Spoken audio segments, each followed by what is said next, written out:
Okay, yeah, the Isamu Noguchi. So this is like a early. Once he got his studio up and running in Japan, he started to do works kind of like this. And what we're seeing is this is granite, and it was the product. You can see like it's got the dates on it, 57 to 66. So Noguchi at this point, he started had the freedom to kind of, just kind of fiddle around, and he would leave things lie, and then he would come back to them over the course of weeks, months, and years, almost kind of like in a way that you would think like an abstract expressionist painter works. You get in close, you do all this stuff, and you pull back and you look, and then you go back in. And Noguchi really did that, but with these extremely hard stones like granite and basalt. And this was a great one. This was like, crazy provenance. This was belonged to one of the Rockefellers. I think it was like it's installed in their yard. Um, and it's really nice. It's not super huge. It's not, this is like human scale, I think. I think right around, I think we're, 6 foot individual, right around there. So, and it's really nice. You can just, you can kind of see as you walk around it. It's just like all these different textures. This is all this kind of stippling that he does, right? And then there's pieces of that here and there blending into the natural stone. The all the sort of splits or would have been, introduced by the artist. So over time, and he's doing it in a sort of very traditional way. The way that he splits these stones is like, you get in here, you make these little sort of little holes there, right? So these little holes along these splits would have come first, and here we're seeing some from a different perspective. And then what he's doing is it's a very traditional thing that you make these little holes, then you kind of put like wet wood or wet bamboo in it, and supposedly that like, or you put the wood in and then you make it wet, and then that supposedly expands it, and then that's just like an old traditional way of splitting these giant stones. Um, and yeah, no, I don't know. I mean, we'll see what happens. It's a nice thing. Um, and there's even this one smooth part there. Yes, the contrast was really striking in person. Yeah. And I love how, and I didn't know until you told me that about his technique for splitting the stones. I love how he's working with nature as a medium. The, Exactly. Yeah. Yeah. wood and the water are what's splitting the stone. Yeah. Yeah. Definitely. And Noguchi himself, even just the choice to work in stone is a very, to him, it was like very tied into both,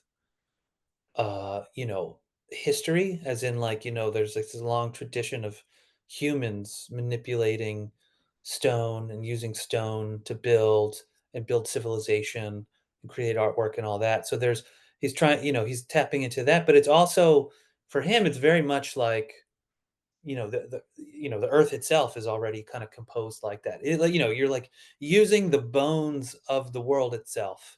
Yeah, That's what these stones are. So there's like this um and it's an exciting point in modern art too. I feel like, this sort of pre minimalist sort of time period, like David Smith, Noguchi, and these kind of interesting way that, say, for someone like Noguchi, these kind of ideas about time and stuff kind of were sneaking into the work, and these sort of cosmic scale in a way, and I think that helps position whatever minimalism accomplished, in terms of like, viewer sort of activating the viewer and space and time and all that stuff. I feel like it's sort of inherent in this stuff too. That sort of contribution. Uh, oh, the Noguchi. Here we go. Wow, that was a oh, great result. That's a way overestimate. I turned Um, more over to you. yeah. So just this great Noguchi that was, kind of one of these sort of wheelhouse, sort of late basalt or granite ones that he kind of made, sort of utilizing his studio in Japan. He just had this giant outdoor, basically like an arena. You see photos of it. It's just like this arena, all this stuff out there in various states, and he would just kind of return to it, you know, week after week, month after month, and in some cases, like this one, year after year. And he just kind of kept this one going for a couple years, and until he was like, okay, it's done. Um, so kind of, working in a sort of slow way. Anyway, but that's a really great Noguchi. This is the type of Noguchi that I like a lot. Mhm. Um, and that sold really well. That's great. Yeah, that was my favorite piece in this auction, and it was particularly neat to get to see it in person and hear your commentary in person about it. Yeah, yeah, it's such a great. It's not, it's still has a monumental feel to it, but is not necessarily monumentally sized. I want to say like 7 or 8 feet, on the pedestal. Maybe you can get up close and it feels just like you know you're not at like architectural monumentality, but you're kind of at this. I mean, it just has a big presence too. It's a nice scale. It could work indoors or outdoors. So I think the Rockefellers had it outdoors. I think it could work inside for sure. Mhm. It had a really warm presence in person. I agree with you. Yeah, yeah, and it's in Noguchi. I mean, there's really a lot of I don't know if I want to call it Easter eggs, but there's just a lot of surface. There's so much variety in the surfaces here. So if you go back to the first one, obviously there's a lot of natural, like a lot is left untreated, right? So this is all raw, untreated. He maybe roughed this areas out. He got a little more, would do like stipples with his chisels in some of these recessed areas. He would do these breaks, all these breaks. And then as you kind of go through other areas. There's even an area on the back here that's like worked smooth and polished smooth, like right next to this stippled area. So just all these different contrasts, and he kind of had these ways of treating the surfaces, and he did. There's no paint, there's no nothing.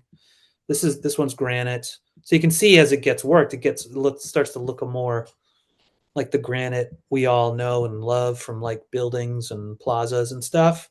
But this is the raw surface of it. But then you can see, the it's not letting me zoom in any further. Um, yeah, the polished part looks more. You're like, oh yes, of course it's granite. Um, so anyway, yeah, The contrast of the textures in worked and unworked was really striking in person.